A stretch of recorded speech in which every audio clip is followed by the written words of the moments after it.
All right, so we will get back into the Lions momentarily. Still got more football to get to this hour, but I have to bring this up.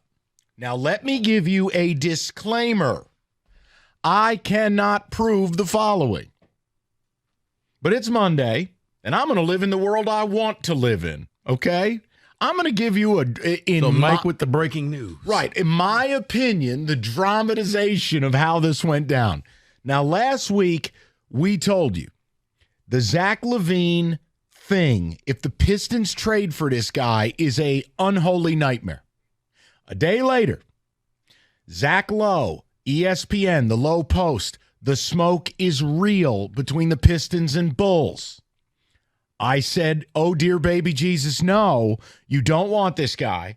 It's the most odious contract in the league. His own teammates hate his guts. Please, God, no. Well, I want to tell you something. David, you've always wanted to hear this. God is good.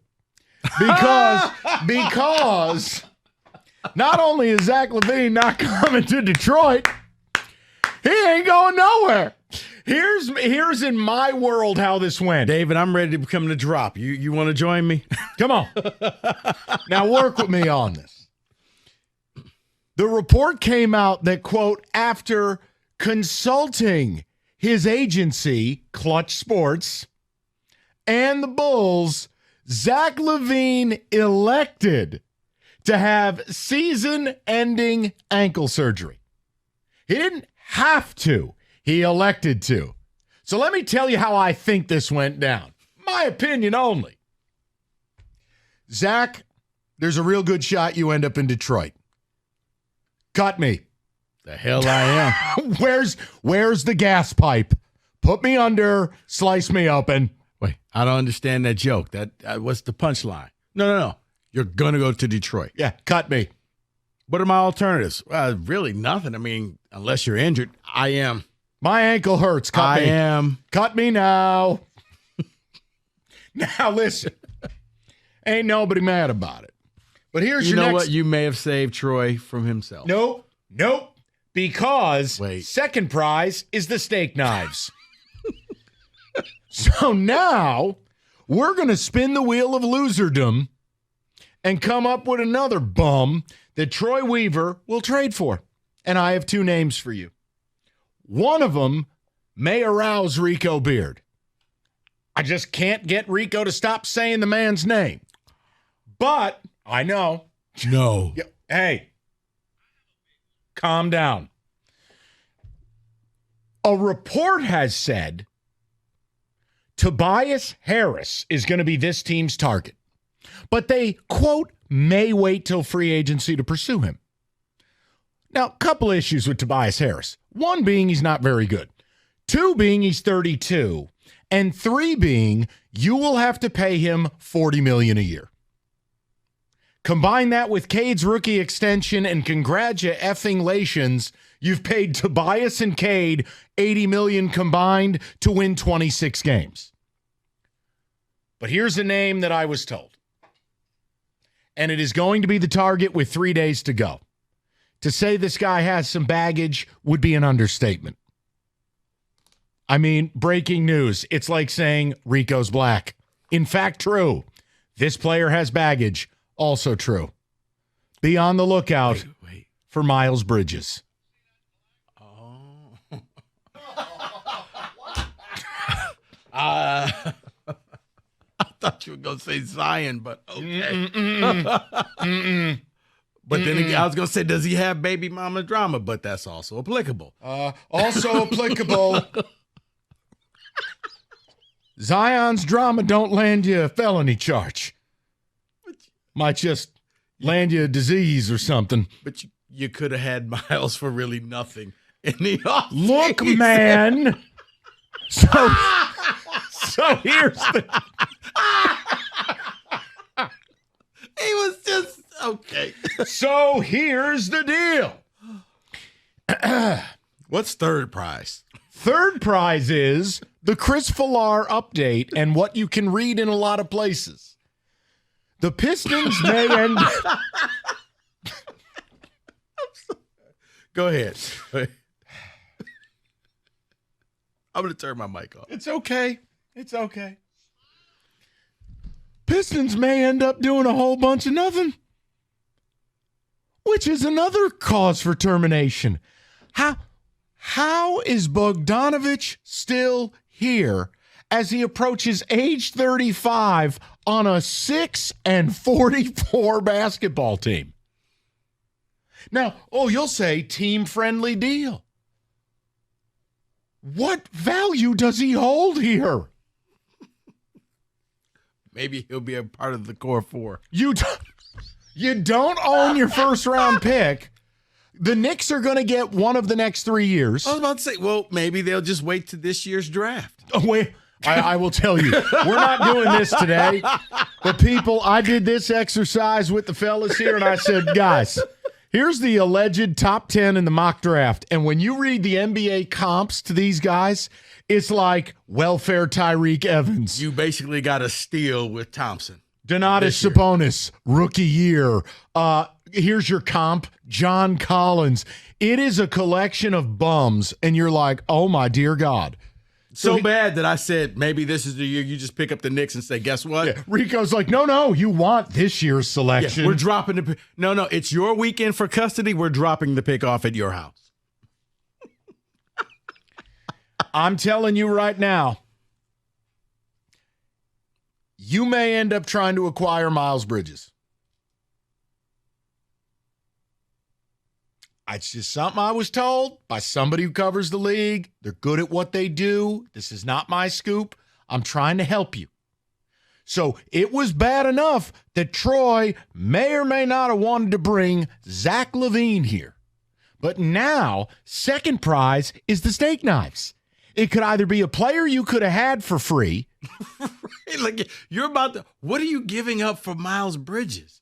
I just somehow feel like the Hornets are about to say, yes, make this deal. So it could be Miles Bridges and Tobias Harris as your two big acquisitions. Enjoy. Got to get them to double-digit wins. If they don't trade Bogdanovich, you have to help me understand who is calling the shots in this organization. I mean, a 35-year-old wing has no place on a 6-44 team. What does he have pictures of? Does he know where Hoffa's buried? Like, what info does Bogdanovich have that he can't get himself out of Detroit? And do Bogdanovich's representation, do they hate him so much that they won't get him out of here? Like, has he asked them and they're lying to him like, no, nobody wants you. Everybody wants him. You could call the Sixers today. They are desperate for a high-volume three-point shooter on the wing. Desperate. Mm-hmm. But be prepared. And if you go, well, geez, I remember Miles Bridges at State, man, you got to do the Google. Miles had some problems. And they're of the very low-rent variety. Mm-hmm. Moral compass, it ain't just broken, he don't possess one. Do you believe this? I don't, and he was free. Oh, okay. In the offseason. I've lost him.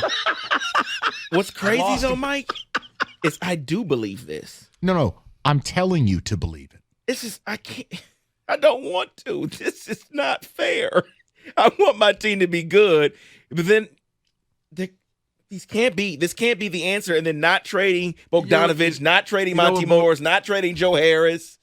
Bogey has become the new Jeremy Grant, where you just held on, and the value went from you could probably get a nice little haul back to just take them. Give us something back every turn. Look, they just gave up 2 second-round picks because they needed to make up for the poo-poo platter that is Marvin Bagley and Troy's decision to pay him. They owe the Knicks a first-round pick. The Knicks, I think, are getting your second-round pick this year, which will be picked, like 31 or whatever it is. You need assets. Keep your eye on it. Now, look, before Miles got in a bunch of trouble, I had no problem with Rico bringing up, go after Miles Bridges, make the Hornets match the offer, etc. Well, one problem. About 48 hours before free agency opened, Miles ended his career. Sort of. But then You could have gotten him on a cheap kind of prove-it contract because Charlotte wasn't going to match it, but they're like, well, I guess we got to extend him something. So now you're going to trade assets you really don't have to get a guy you could have got for nothing. So here's the future of your team. Miles Bridges, Tobias Harris, and Cade all on new deals, and you're capped out. What's that team winning? 26 games? You know what? It beats 6. No, it does not beat 6. I want the playoffs. Kenny, I don't know, but the math says to me 26 is still better than 6. Neither gets you to the playoffs, but, you know, you're not setting NBA records for futility. There's your update. I'm just passing it along. I'm really not liking you laughing about this, and I'm really upset. I thought he was, well, you know what? Originally, I thought he was going to say Ben Simmons, and that's what I was just going to just lose it right there. Oh, man had a triple-double. And what? Like his game did the first game back. Didn't he have a triple-double? What, the Horizon League? And he did. He was wearing orange sunglasses. Who was guarding him? Cookie Marsh? Rico. Miles Bridges. In all seriousness, I mean, I guess Troy feels like I got to make a move, and he's hoping. But it makes sense, though, Mike. He thinks he can rehabilitate everybody's career. He thought he could do it with Bagley. He does. This is like the Passage Malibu for basketball players. Come here, and I can fix you, except for he doesn't fix anybody. They just leave with a hat and a bag. That's about it. I think the problem I have is, all right, let's separate the personal and the professional. Miles has come back with Charlotte. He's putting up like 22 shots a night. He's scoring, but yeah, it's coming off the expense. He's shooting a lot, but he is, if you look at just the box score, you're like, wow, that's actually good for the Pistons. He's lately been on fire. But the problem is he doesn't guard anybody. But does anybody guard anybody? Yeah, but Rico, hold on now. Fair. But when it's already the worst defensive team in basketball, I don't need to add more bad to bad. At a certain point, there needs to be people who want to play defense. Meet me in the middle. If you take Miles, they got to take Killian. I can live with that. Okay. There you go. There's your 10-cent update. Keep your eye out.